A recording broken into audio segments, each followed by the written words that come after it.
contemplate the workings of the inner being. Your eyes are wide open, but are you really seeing? Hey, welcome back. This is Cole. Today's episode's going to be a little different because we're going to play for you, let you tune in to a speaking engagement we did this past weekend. Now, the event was the new era of human systems precision performance. It was all about advanced strategies for performance enhancement, age rejuvenation, and psychedelic science. And Ta and I spoke about psychedelics for human optimization and not just for healing. So that's what today's episode is all about. Some of the speakers include, I could go on and on and on, but I'm going to highlight a few of them. We had Dr. Dan Stickler, Dr. Micra Hamilton, Aubrey Marcus, Jamie Wheel, Dr. Mario Martinez, and Dan Engel. There's so many, I can't even go into all of them, but it was an amazing experience, which is why we're going to let you hear it. Now, obviously, you can't see the slides, and we do something amazing called the Spectrum of Woo. If you want to see it so that you can actually see what everyone is laughing about, you can shoot us a message on Instagram, Tahkole, TAHKOLE. Tag us, let us know you want to see the Spectrum of Woo. So, with no further ado, here's today's episode taken live from our talk on Saturday. This is Psychedelics for Human Optimization.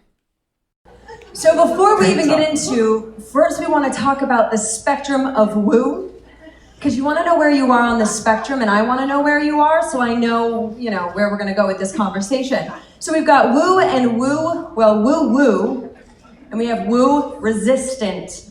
Then we have woo adjacent, that's us. We're there, but we're not really there on the spectrum. We're kind of like the Aspergers of woo, if you will. So if I break it down, it didn't quite translate, but if you're woo-woo, you're Oracle decks and downloads from source, that's your good ideas. You only talk about the quantum field, angels, crystals, feather fans, Palo Santo, and you have a shaman, okay? When you're woo adjacent, it's mild cases of source or universe talk. Maybe there's sacred geometry and mandalas in your home. You might say something about your heart chakra, but only as it relates to science and shit. So then there's woo resistant, severe aversion to woo, talk of woo, rooms with wooey weird shit in them, and cannot stand hearing about quantum leaps that can happen if you write enough stuff on your mirror. Cool. So now that what we're here to do is to try to get the woo resistant to woo curious. So that's our intention for today. So word up. Word Ouch, up. A ho. Word up. Can everybody does anybody in here not want to be free? Can you raise your hand? Okay, so I need everybody to do something real quick. Just stand up real quick. Real quick. Everybody, come on. Everybody that wants to be free, stand up. And I want you to make the freest movement and noise you can right now. Ready? All right, now we all look crazy together. Let's get into the meat and potatoes. Thank you. You can sit down. All right, so thank you. So my name is Ta, and I am proof of what I do. Okay, I am 48 years old, or 48 revolutions around the sun. I am a grandfather of 2. My daughter will be 30 in December. I was told that I would be blind by the time I was 40, and I am not. I broke my back in 2013, herniated a disc so severe I could not walk. I was told I'd never walk, I'd never run, I'd never jump, I'd never lift heavy, unless I got screws in my back and injections in my spine. And I refused. And I did a lot of work on myself. And I'm here running faster, jumping higher, moving more, having more explosive ejaculations than I've ever had in my life. Don't let anybody tell you that age is a hindrance. I am living proof. And this picture was a picture of me in 2008 when I was living in a body that was built and designed to harness inauthenticity and shame. Okay? We build our bodies to the design of how we interact with ourselves and our environment. And this body that you see on these screens was built to harness shame. Everything about me was a lie. Everything that came out of my mouth was a lie. Everything that I presented was bullshit. Absolute hog shit. And now what you see is the body of a person who has been influencing himself to live in the truth. Not the absence of lies, but in the truth of what I feel deeply connected to. Okay? So this, I went forward one, I gotta go back one, okay? So this is the book and the album that I wrote. I was a musician, I still am a musician. That's how I met my beautiful wife, okay? Touring around the world, and I did an album about insomnia. I had insomnia for 30 years. I did not sleep more than 3 hours a night. Okay, so I'm living proof that sleep will fuck you up. Okay, and that picture on the left is me with no sleep for 30 years, well, almost 30 years at that time. This was me 10 years after that. And you don't want to see what's under this shirt 2 years later. You do. You do. Show us your abs. This guy's gonna cost you some money. A little more than the entrance fee, baby. So I'm living proof that all of this stuff that Dan and Micah, and thank you two for putting all of this together. Y'all are absolutely wonderful. I love you. Yeah, give them a clap up, y'all. I have done no biohacking. I have done all self-exploration, and I can't wait to get into the epigenetic stuff and the genetic stuff that they've been working with, because I want to be that first person that gets past the young adult. I want to be in diapers again. I'm gonna have to do some work around that. Well, that's up to you. So I'm gonna leave it for my beautiful wife to talk about herself. Thank you, baby. So when we talk about the work that we do, we got onto this path because of our own stories. Not only his 25 years as an emergency medicine nurse in New York City. So he saw that side of trauma, the Western side, and then there's the living experience. I had similar, right? So I was sick, I was sad, and it showed. The thing is, I overdosed at 17 into a coma from GHB. I took GHB recreationally to come down off of stimulants because I believed it to be safe, right? And as these things happen, I ended up in a coma and then became a poster child for Partnership for a Drug-Free America, the US government. I helped set up education systems in this country and in Kosovo. And this was almost 20 years ago, until I realized that we are disempowering people by saying, once you're an addict, you always are. And the more I got entrenched in that field, I said, I'm out. Because nothing tells me what I am. I was a baby once upon a time. I'm not a recovering one. I grew up. I learned what I was replacing, which was human connection, not getting high. So the beautiful thing with Facebook is I get to look back at how much pain I used to be in. And this is only 2011. I had fibromyalgia, endometriosis, an ovarian torsion, scoliosis in my back, 27 broken bones from different accidents. I thought I was the luckiest unlucky person because all the shit that had happened to me in my life, till I realized our bodies get patterned for pain, and we pattern our lives to fortify that pain and that sleeplessness. So as time went on, right, I'm following the standard American diet, which also consists of soda, Ambien, and drinking. So that was my diet, right? So we can go through here, and I would say, I pray that this will end. I was praying that my life would end. Suicide in my cosmology was too kind. And I got a clear message one time, Cole, if you don't change the way that you think about yourself, you will kill yourself with leukemia to do it in the slowest, most painful way possible.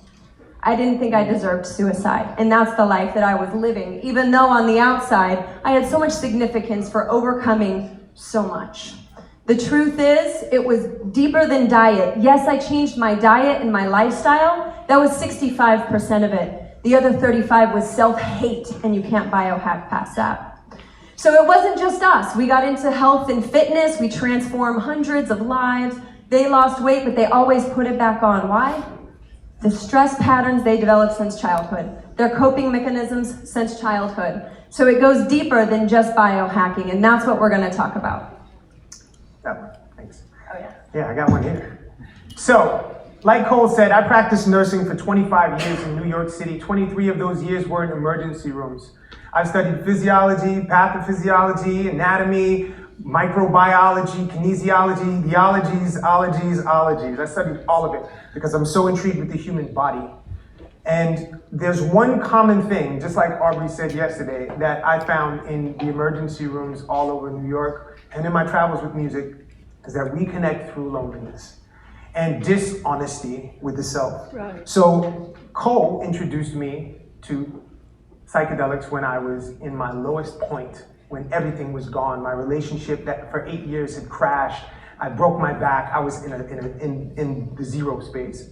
And I had a huge aversion to anything that would alter me. I didn't drink until I was 25, didn't try weed until I was 36. Okay? So I was like, I'm not doing that shit. And it was the most life-changing thing for me to be in a space where all of the cogs came together and I learned to be honest with myself. And so power plants from our cosmology are psychedelic plants that we utilize for empowerment. We don't call it medicine because we're not working with people who are sick. There are plenty of people who can do that. When you come work with us, these are power plants because we want you to be empowered. That's what we're about, okay? And so psychedelics is, there are a myriad of things that alter you. And Dr. Humphrey Osmond in 1957 was working with schizophrenics and people with substance abuse, and he was working with LSD, and he coined the phrase psychedelic, which is the synthesis of the words psyche, meaning mind, and delos, meaning manifesting. And it literally means mind manifesting. Okay, so there's nothing to be afraid of. It's not just crazy pictures on a wall with afros and funky colors in your disco, all right? So we call a lot of the psychedelic stuff that we work with entheogens, and they come in the form of LSD, LSA, psilocybin, and psilocin, which is the derivative of psilocybin. And for those of you who don't know, mushrooms are not plants, they are fungi. So please let us address them as such. Ayahuasca, mescaline, which can consist of Huachuma San Pedro and peyote, iboga, and ketamine are all different entheogens. And so optimization is awesome. And we want to talk about using psychedelics to optimize you. And optimize is often a word we find in the self-help and the wellness realm that gets confused with the word enhanced. And they're cousins, they're real cool cousins, but enhanced actually means boosted, increased, or intensified, right? When you enhance something. And when you optimize something, it's you're in the position to function most effectively. So we like to say that something can be enhanced without being optimized. You can do this. And we want to get people into a place where they're optimized, right? Because you can be enhanced without being optimized, all right? And so we like to say that bringing the human organism into a space of functioning the most effective way possible on autopilot. It means you don't even have to think about it, it's optimization. And using psychedelics to optimize is not only a possibility, it can be a reality, all right? So let's talk about habit. Everything about the human organism is habit, okay? And we have Merriam-Webster's definition of habit here, which is a settled tendency or a usual manner of behavior, right? And we can probably all agree of what habit is, right? It's habit. Everything is habit. Your atomic structure is habit. The earth flies around the sun as a habit. Everything in the universe has a habit, okay? So I just said that, so let's get that slide, all right? All of life performs in a space of habit. 2 slides with the same thing. How about that? Right? We set humans aside. What sets humans aside is the style of potential conscious awareness that we have that other life forms do not have. And I say potential because we all know other people that are just not consciously aware. They have the potential to be in that space. And we can use that awareness to creatively design habits that we decide to make that aren't just programmed into us by our parents, religions, governments, and social structures, all right? Whether we realize it or not, this is something that occurs on the smallest of subatomic levels, all right? So let's zoom out a bit to the molecular level, and then let's zoom out a bit more to the cellular level, and let's talk about the central nervous system. And we're gonna talk about neurons and neural pathways, all right? And so neural pathways are the connections formed between brain cells for purposes of transmitting signals for function. Okay, are we all clear on that? Yeah. Awesome. I just want to make sure we're on the same page. All right, these are the highways of habit transmission, and this is how we transmit it. So have you ever heard this before? Yes? All right, so let's say it together. Neurons that fire together, wire together. Okay, you probably have a neural pathway designed just for this phrase. Okay, and for the purpose of habit formation, neurons are influenced to fire together in two main ways. Okay, and the first way is by repetition. Right, and there's repetition with significance and without significance. Ritual would be repetition with significance. Okay, Dr. Mario, right? Martinez, right? Yeah, he spoke about ritual, and that's one of the things that we can do. Ritual, repeat, repetition. Remember tying your shoe for the first time? You did it over and over again, over and over again, over and over again until you finally learned it. That's a habit. You are now wired, neurologically wired to tie your shoe. With your eyes closed behind your back, you can do it. Okay? The second way is by impact. And impact is boom, right? It can be trauma, it can be awesome love, it's something big. And when it has significance of your family or people around you that you love, it changes how that ties in. Okay? So there is one more way. There is another. I know, my Yoda sucks today, but what can I tell you? Repetition and impact together start to fuse things in a lot faster. So I want you to do something, right? Can you hold your nose? All right, and we're gonna say neurons that fire together, wire together, over 5 times, right? At the highest pitch, you can all at the same time. Ready? 1, 2, 3. Neurons that fire together, wire together. Neurons that fire together, wire together. Neurons that fire together, wire together.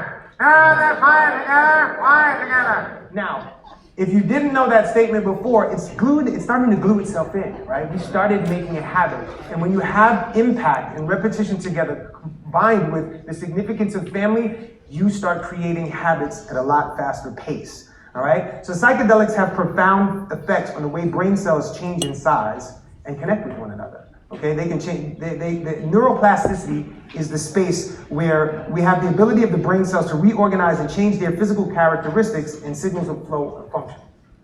All right, are we all safe on that? I'll skip that slide then. Good. So, what does this have to do with psychedelics? You might be asking. Cool. So, neuroplasticity opens up the potential for creating neurological habits. Right, and they can allow access to parts of the brain that we don't habitually use. Right? And so there are 2 brain networks that we work with when we work in psychedelics, and that's the task negative and the task positive pathways of the brain. All right? And the task negative is the default mode network. Does anybody know that place? Yes? No? Okay, so I'll tell y'all a little bit about it. The task negative is the thoughtful network. It's when you're thinking, it's when you're contemplating, it's when you're wondering about the future and the past and how the world works and all of that stuff. That's when that's on. When you go into the task positive, that's the get shit done side, right? That's when you're doing your task work, when you're learning something, when you're reading a book. It's very task oriented, okay? And so let's take a look at some pictures, right? These are inversely proportional. When you're doing task positive, the task negative is usually shut off or it's down regulated, right? When you're doing task negative, the task positive is shut off or down regulated. When you get into a psychedelic space, that task negative space gets down regulated. Does anybody know what the most dominant side is? Default. Anybody? Good. Negative, that's right. Negative is the dominant side.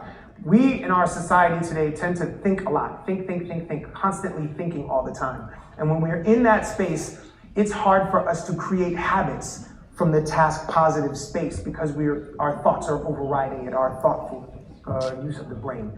So when you're in a psychedelic space, we downregulate that task negative side and we upregulate the task positive side from a space of awareness. And that allows us to create neural pathways around our habits a lot easier. Okay? So that's the way it goes. They toggle on and off. So I wanted to get a little bit into that so that you can understand how that works. And why it's so important is because, like I was saying in the beginning, honesty and telling your truth, okay, is task positive. Being in your truth, being in what you want, being in how you want to operate is a task negative brain function. That means it is a task positive brain function, excuse me. It is a task-positive brain function. And when you are in your truth, and it's just, I gotta tell my truth, it's task-positive, you don't have to think about it. But when you get into task-negative, you start to rationalize, and you start to talk yourself out of stuff, and you start to wonder why. And we become habitual in a task-negative area. So what we do in psychedelics is we downregulate that area, we bring the task-positive up, and then we start to move people into this space where they are actually being task-positive about themselves and the habits they want to create. Does this resonate? Okay, I just want to make sure we're on that space. So we want to be in a space where we can get task negative and task positive to kind of come into the Tao, right? Kind of come into the middle. And that's where the magic is. Okay, so whether it's macrodosing in a ceremony, microdosing on a week-to-week basis, or doing mini doses, this can help get those spaces to come together so that we can optimize the human organism by choice. Okay, and this is what's magic about it. And I'm going to give that. Thank you, baby. Yeah. So now we get to get into the fun part. What's different with how we're doing things versus the paradigm that's been happening in the shift of healing with psychedelics. So facilitation, set and setting. You have heard this, I'm sure, if you even read some of the studies about using, say, psilocybin or other power plants. So the facilitator and environment will elevate or inhibit your experience. Which means, or which can mean, if you're in a state of fight or flight and you meet with a facilitator and you do not feel safe with them or in the environment, your stress hormones can override even the plant itself and you will go nowhere. Or you'll go deep into that fear and trauma because that is what is being enhanced, right? So who you decide to work with, discretion is imperative. And if you get there and your body's like, I don't know, this doesn't feel good, leave. The reason does not matter. Not right now. And figuring that out in a psychedelic space could take a year to figure out. I'm just trying to save you some time optimizing, right? So when it comes to psychedelic experiences, you can be taken or you can be guided. So we guide people. Your brain is so amazing that if you had something happen that you said you will never think about, even in a psychedelic space, you will not give yourself access. You will still only allow yourself to access what you are comfortable to see, even if it's uncomfortable. So when we're guiding, this is a picture, we're taking a trip to swim with humpback whales in October. If you'd like to come, talk to us. And what we do is we're guiding people. We can teach someone, say in a scuba diving experience in a shallow pool, throw them in the ocean, they're gonna see some fish. But if you wanna see all the little magical, intricate creatures that are hidden under the rocks and the parts of you that are hidden, that's what we are here to guide people through. We know the map. I've been in this work for 12 years and I'm excited I finally get to talk about it in this capacity. So what's happening in the current structure of psychedelics, plant medicine, is that people are fortifying the idea that pain is how we learn.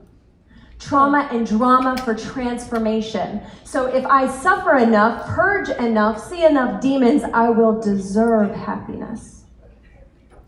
So pain is an incredible teacher. If you make it your mentor, it becomes a deadly mentor.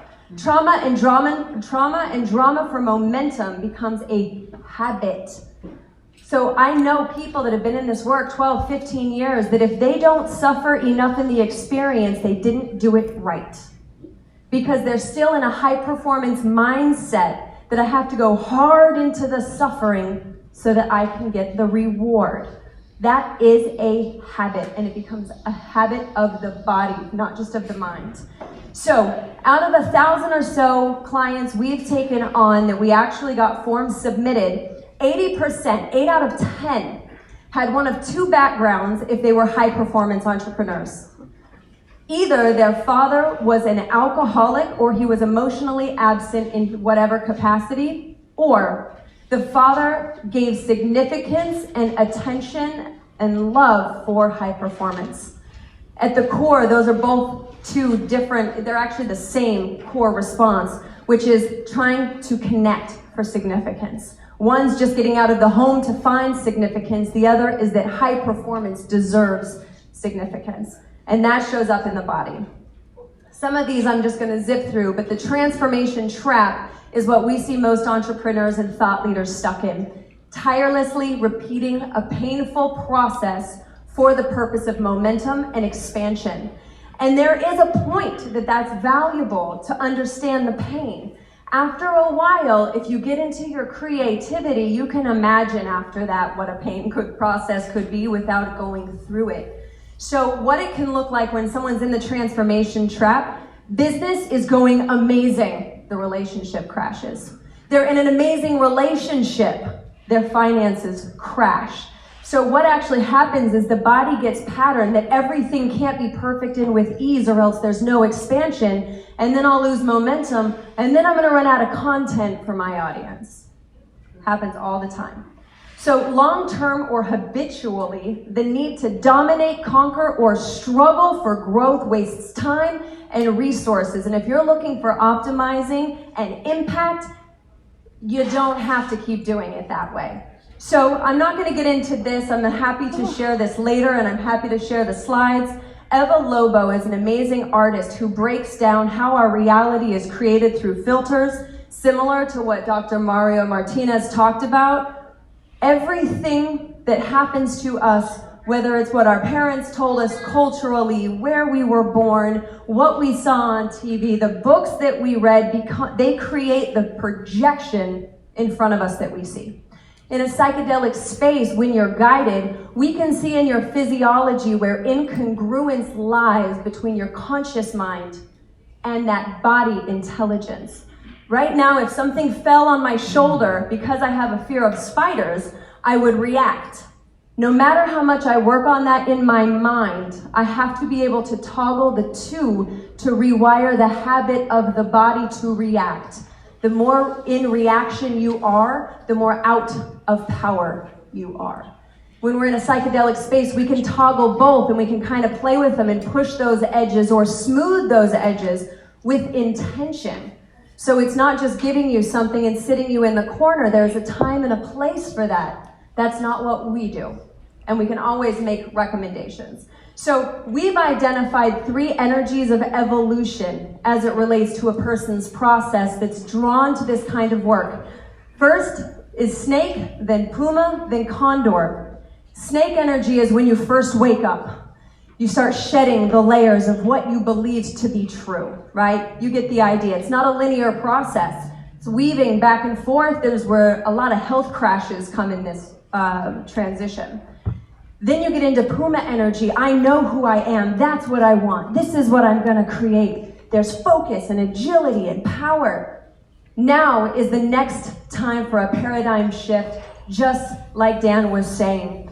Now it's the time of the condor. Condor energy means it's an ability to let go of the hypervigilance of the hunt. It's trusting you have the experience to be able to adjust to the winds. Condors bring the messages from heaven to earth. They're the earth's cleanup crew. And that's what we see as thought leaders, cleaning up healthcare, cleaning up some of the societal conditioning. And we have this on our podcast. You can get into more detail as why. And one of the most impactful things you can take into a psychedelic experience is letting go of why. Why is the biggest trap of your mind. You can say, what is this showing me? But when you say why, you may not have the perspective. Simply shifting from why to what or how. When we continue to make the mind the driver versus the heart, the resonance of what I feel, trusting my mind can guide me with what it knows, not trying to think that it already knows. So just kind of getting through here, like I said, we always are happy to talk in more detail, but there's something I would like to end with. In psychedelic experiences, having music, having scent, Palo Santo helps anchor in an experience. So that's why it is so amazing to be in a space where all of those things are present. It's not just the woo-woo shit. Right? And we actually love the woo-woos, don't get it twisted, I love woo-woo too. We just are non-dogmatic. We're not here to take you from one box and put you into another. Tradition is powerful and beautiful. Tradition is a prison. The world is changing and evolving. We can honor tradition without adhering to it in such a way that we're chained to the past. We consider it. So no supplementation can override the truths you have buried in your body. Psychedelics are a gateway to open expansiveness. Moving forward, we're looking to enter more conversations about psychedelics and what this paradigm shift actually means for humanity. And that looks like we're doing a mastermind with PaleoFX, Keith and Michelle. So if you're a thought leader, innovator, this is 8 days, not only working on your business, but breaking down the compartmentalization. So if I can have 1 minute, is that okay? Just to leave us with something that has changed my life. In the meantime, I'll leave this up if you want to get our information. So you can text Optimize to 22999, and we'll send you some awesome stuff. We'll put you on our email list. You can follow us on Instagram at Talkhole, it's TAHKOLE, and our website is talkhole.com. Thank you so tremendously much for rocking with us. It's a lot to cover in a little now. Open your heart, open your feeling, open up your understanding, leave your logic behind, and let your soul shine, that's been hidden deep inside.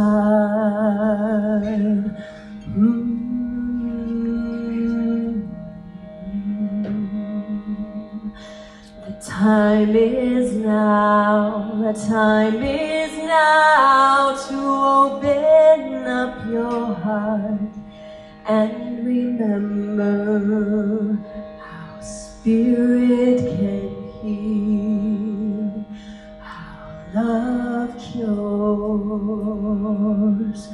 In order to reach the Almighty, we must first learn to be a human. In order to reach the Almighty, we must first